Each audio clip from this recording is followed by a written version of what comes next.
Yan.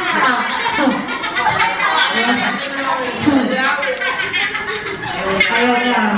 Okay, ngayon mga Jolly Kids, dapat pag sinabi namin be happy, ang sasagot niya sa amin, Jollibee na malakas. Okay ba yun? Practice. Be happy. Be happy.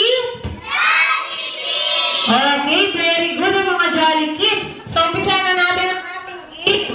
Ang ating game, ang ating pampagana ngayong araw ay the body thinking. Meron ba bang hindi nakakala sa body thinking? Alam niyo na lahat ng the body thinking? Okay, meron pang hindi. So, ganito yung the body thinking.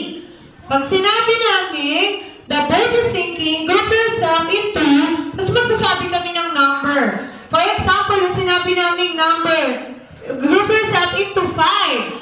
So, ngayon, magyayakap-yakap kayo. Dapat sa isang group, merong 5. Siguro, ito na. Ayan. May partner si Kuya J.M. Ang galing naman.